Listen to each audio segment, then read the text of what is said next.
मराठी तडका आईची कढई या मराठी रेसिपी चॅनलमध्ये पुन्हा एकदा तुम्हा सर्वांचं खूप मनापासून स्वागत। आज आपण बघूया कैरीची चटणी कशी बनवायची।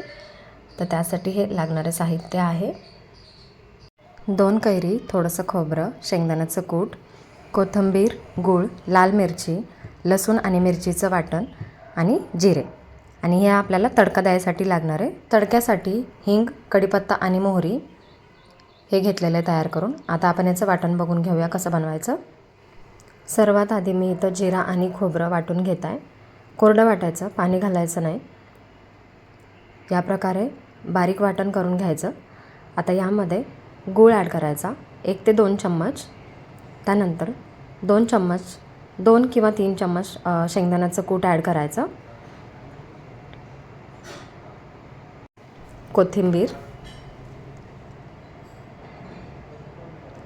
लसूण आणि बारीक मिरची करून ठेवलेली मी ती पण यामध्ये टाकायची। लसणाची पेस्ट आहे ती 1 चमचा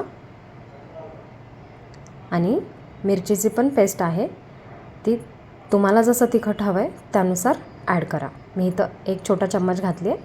त्यानंतर ही लाल मिरची भिजत ठेवायची, अर्धा तास आधीपासून भिजत ठेवायची। पूर्ण प्रॉपर चांगली भिजली तीसुद्धा यामध्ये मिक्स करायचं वाटणामध्ये। आता हे पाणी फेकून नाही द्यायचं, तर वाटताना आपल्याला पाण्याची गरज लागली तर याच पाण्याचा उपयोग करायचा। मीठ, आता हे पूर्ण आपण चांगलं वाटण करून घेऊया याचं।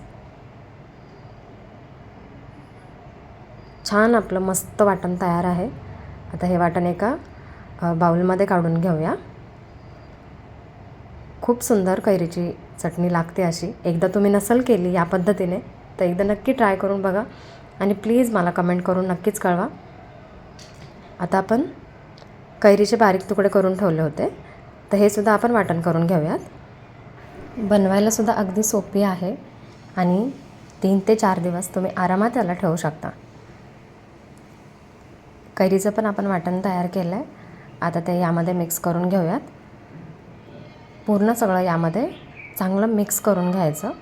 वाटण आणि कैरी, आपले मसाले आणि कैरी पूर्ण मिक्स झाली पाहिजे। मी पूर्ण कैरी आधी वाटून घेतली आणि यामध्ये मिक्स केली आहे। बघू शकता मस्त रंग आलेला आहे वाटणाला पण, खूप छान, खायला पण खूपच सुंदर लागते। उन्हाळ्यामध्ये ना प्रत्येकांच्या घरी ही बनतेच, वेगवेगळ्या पद्धतीने बनवतात पण असतेच। कैरीची चटणी प्रत्येकाच्या घरी असते। वाव, खूप सुंदर। या पद्धतीने आता आपण संपूर्ण याला मिक्स करून घेऊया आणि छान असा तडका देऊयात। खूप छान। आता हे चांगलं मिक्स झालं आहे। आपण तडक्याची तयारी करूया।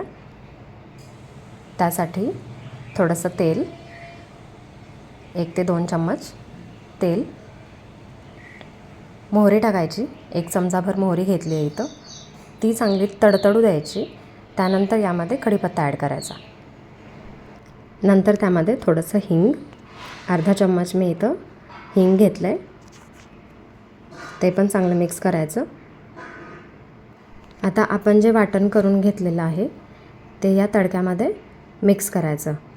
तवा किंवा कढई तुम्हाला जसं सोपं वाटेल त्यामध्ये करा। तव्यामध्ये केल्याच्यानंतर थोडंसं अवघड जातं पूर्ण मिक्स करताना, तर तुम्ही छोट्या चम्मचने करू शकता। उलताऱ्यापेक्षा छोट्या चम्मचने केलं तर ते तुम्हाला जास्त सोपं जाईल। कैरी वाटताना जास्त पाणी ॲड नाही करायचं, थोडं थोडं पाणी, नाहीतर ते पाणी सुकायला जरा जास्त टाईम लागतो आणि चटणी व्यवस्थित होत नाही जशी पाहिजे तशी। या पद्धतीनेच असू द्यात, खूप जास्त पाणी नाही आणि खूप जास्त घट्ट पण नाही। आता घरातले काही मसाले आपण ॲड करू यामध्ये। तर थोडंसं 1 चमचा लाल तिखट टाकलं आहे मी, काश्मीरी लाल तिखट वापरलं आहे। त्यानंतर थोडीशी हळद आणि चवीनुसार मीठ, हे पुन्हा एकदा सगळं मिक्स करायचं। सगळं मिक्स झालं की छान तेल सुटेपर्यंत मीडियम गॅसवर याला परतून घ्यायचं। तर असं बारीक चमच्याच्या मदतीने तुम्ही मिक्स करत राहा आणि जसं आत्ता साईडला तेल सुटलेलं दिसतंय ना, तोपर्यंत ती चटणी परतत राहायची। तर मीडियम किंवा बारीक गॅस, फुल गॅस करू नका। आपली कैरीची चटणी तयार आहे। आता मस्तपैकी खाऊन घ्या आणि मला कमेंट करायला विसरू नका। थँक्यू।